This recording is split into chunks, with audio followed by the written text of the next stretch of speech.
Most marketing teams I talk to are wondering the same thing. Why are some brands consistently getting recommended by AI platforms like ChatGPT and Perplexity, while others are left completely invisible? And how do you actually close that gap if you're not being recommended?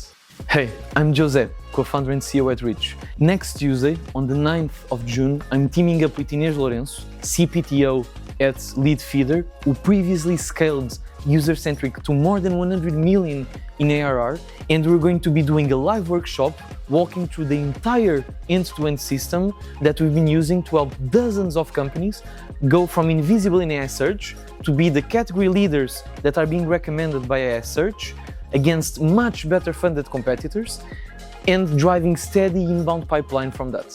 For the past year, we've been tracking tens of thousands of prompts from AI search, and we've been reverse engineering what are the patterns that get the companies to be cited and recommended by AI.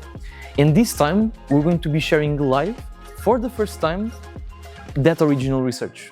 Join us to learn what it takes to get your brand to go from invisible in AI search to being the brand that consistently gets recommended by AI and drives consistent inbound pipeline from that. We're only doing this once, so save your spot and I'll see you there.